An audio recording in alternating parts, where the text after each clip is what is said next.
Welcome to this Zentangle Quickie. My name is Heather Hartwick Gladden. I'm a certified Zentangle teacher. And today we're going to take a look at the Tangle Flame Flower from CZT Deb Bowyer. All right. And I like how Deb says on her Instagram, which there will be a link in the description section. And she talks about how it is representative of a poinsettia, and but it uses the elemental strokes of Zentangle, and that's I go back and forth in my head with a lot of what we call tangles, because it's all supposed to be non-representational, but we use the elemental strokes, and so it's. Yeah, like I said, my brain goes back and forth with that a lot, and I'm glad that she had pointed that out. And it's one of those things to think about, I guess. It's good because you can still, because it's repetitive, and it uses those strokes. Then good, yay! All right, enough of that. So, starts off as I'm just going and I'm just talking and I'm not telling you what I'm doing. Apologies. So it starts off with some orbs in the center. Now, I decided to do, CZT Barbara Duell Johnson has a tangle, although I think it was just dots, and it was dot flower, she called it, but you put dots in this position and starting, you do like 3 in a row, going one direction, and then just fit 2 on the sides. So it's like I always think of that when I'm doing a little cluster of orbs. So then, and what I did with the first one, the first of the next shape that we're gonna do, and that is it's kind of a S shape. You could do it just like a C shape, and it would come out just fine. Or you could think of it this way, better yet. So, and I'm going to come right out of, I'm going to use these two here, but I'm coming out of this side. But you could think of it as a C shape and then just add a little flare on the end. And that's where I kind of think it's sort of an S shape. And then over here, so I'm skipping these two, just to get that first one in, like so. Then, continuing on, and because I like to make order of some things, versus, well, you just put 5 around here and then that's it. But see, having something to kind of help, for me is a help, and I hope that it's a help for you. All right, so I'm going to go right in between. So leaving this one here, I'm going to go, let's see, and for whatever reason, there we go. I was not getting the shape right, as you can see, although it adds a lot of character to the last 2 boxes in my version of this step out. I was like, why am I not, the pen wanted to do something else, but it turns out really cool. So if your things aren't turning out this way, just don't worry about it. So coming up here, and for this, we're going to land about here. So I like to come down from there. So pretending like I'm coming down and I'm going to end, either here or here. Actually, if we do that, because then it's like we're taking these, we'll call them petals for, just because that's kind of what they are. If we think of them like this, where it's like going over 2, that might help for planning purposes. But I'm doing them one, so but like this one, I'm going to start with this one right here.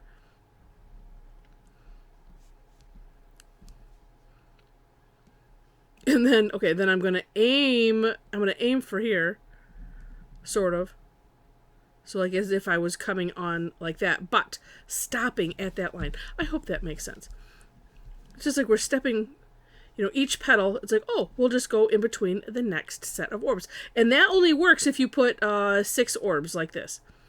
Otherwise, it doesn't matter. Just put a bunch of orbs and then have these parts come out wherever you want. It's all good. And it really doesn't matter. Just like that one. And then this last one, you could do 2 things. You could, and I am gonna start it right here, but you could just hollow out the whole thing.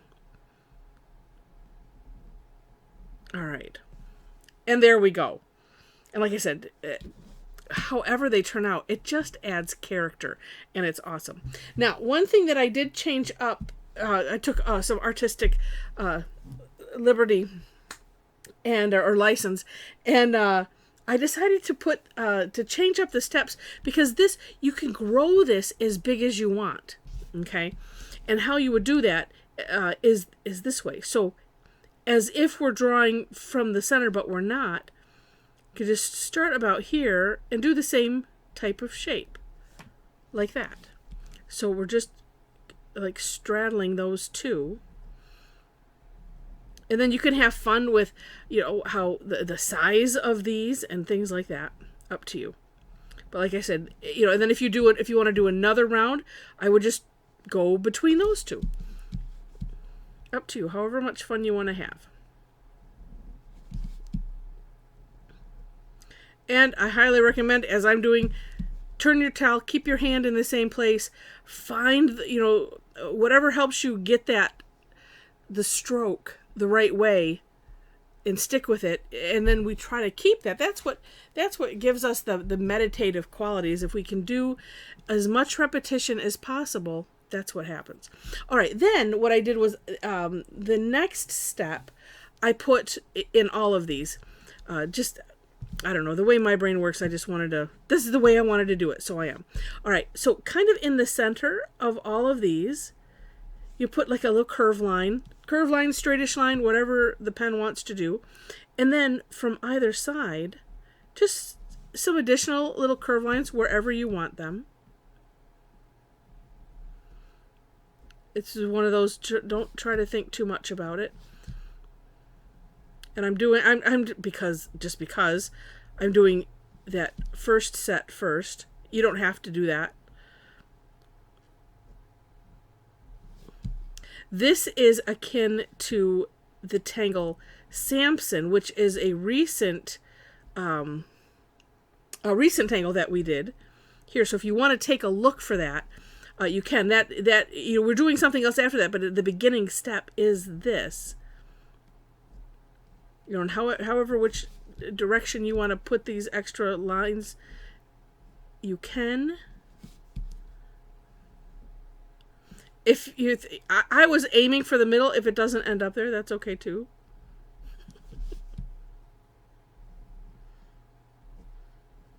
It doesn't even have to go up to the tip.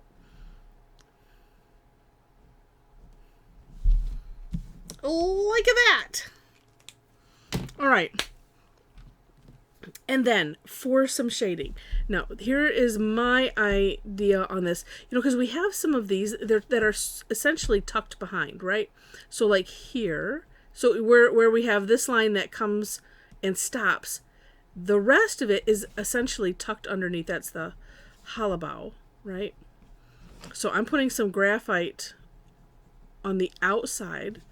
And let's see, these kind of butt together, so we'll just put a little bit there just so it doesn't feel left out. All right, then here's a better tortillon. As I throw it. Okay. And I'm just bringing it out. I'm kind of just going side to side just to bring it out a little bit, but not too much. I'm probably going to go around that centerpiece, but I wanted to wait till afterwards just because. And see, look at how much, I probably will, but look at how much that affects it. Oh, and then, just thought. Well, let's do that around. And then here, you can just kind of put some, because all of that tucks in underneath. You could just do the, like here, just the V if you want, just at the very base, up to you.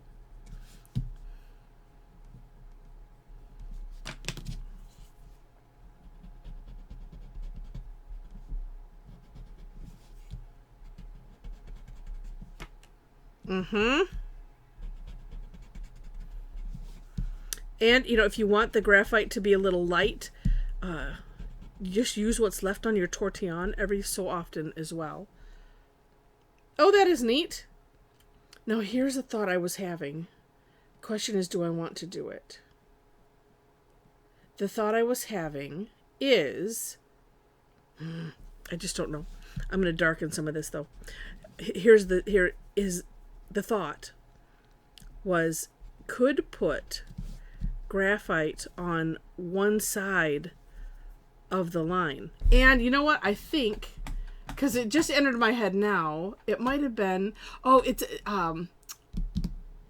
on Deb's sample. Oh no, she did do that on some of them.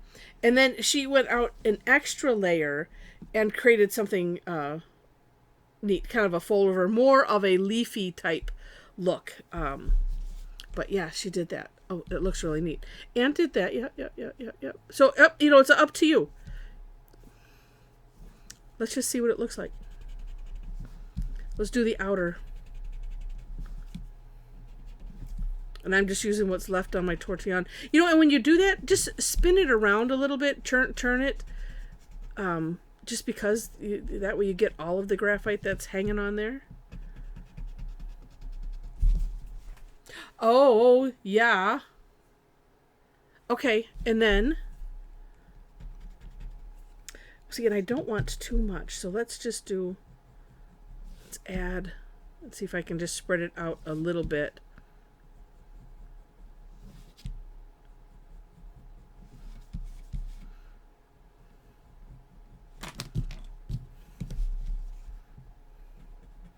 And again, just kind of side to side, and I'm holding it funny because I want to see. But sometimes I've noticed that this direction, like I was calling it the scooch, but for whatever reason, I'm wanting to do it this way. Seems like it uses less surface area than going side to side. I don't know, this could be my imagination. Unless you have like a nice new, pointy tortillon. They do make them in different sizes, I do believe. Or, and the stumps, which are, because like if you don't know the difference, the tortillon has, can you see? Yeah, you can see the little ridges. And that grabs the graphite, it helps to move it around. The stump, on the other hand, when I trip over them when I don't want them, it's packed. Paper. It's still paper. You can sharpen those ones on, I see one. Let me grab it. Okay. See if you can see the difference. Oh yeah, I can see. Yeah, side by side. So this is like packed, real tight. There's no ridges. So it's softer. And I'm sure, because I honestly don't use them that much. When I have, it's just, it spreads it just a little bit differently. But just so that way that's the difference. They both last a long time. These probably longer because you can, I think with sandpaper or something, you can kind of sharpen them. Anyway, if you get a nice thin tip, then it kind of helps with getting into those small spaces. But wow, right? That looks so cool. And I think I'm just going to use what's left again on the tortillon here and just put a little around the base there. So neat. So neat. And there was a tangle we did not too long ago from one of our fellow Tangle Addicts called Stargazer, and it was inspired by the Stargazer lily. And one of the things that someone said on our call was, if you told me to go draw, go draw a Stargazer lily, there's just no way. But with the steps, and you kind of can. So it is a really, really neat thing. Really, really cool. All right, so I hope you enjoyed it. If you did, please click the like button, and if you liked it enough to see more, click on the subscribe button. In that description section, I mentioned finding links to the step outs. You will also find ways to connect with me if you wish. Link to my website, Facebook page. Actually, on my website has links to everything. Instagram, back to the YouTube channel, Pinterest, wherever I happen to have a profile. I unfortunately don't use Instagram and Pinterest that much. And posting, I was doing a lot, and it was just getting, I have to find a better way to do it. It was just taking up too much time that I needed for other things. So anyway, but still follow me there, because then when I get to posting, you can see what I've already got there too. Let's see. Also, if you happen to be on Facebook and want to have a nice place to share your work, talk all things Zentangle, and some things not Zentangle, but very few non-Zentangle things. We just try to keep everything, with that, and just inspiring each other. It's so much fun, and such great people we have on there. There's a link to that group in the description section. Also, know that there are 4 questions you have to answer in order to gain entry. All right, with that, I think that's it. Again, make sure to check out the link for more inspiration so you can see Deb's work. And with that, again, thanks so much for watching, and I wish you happy tangling.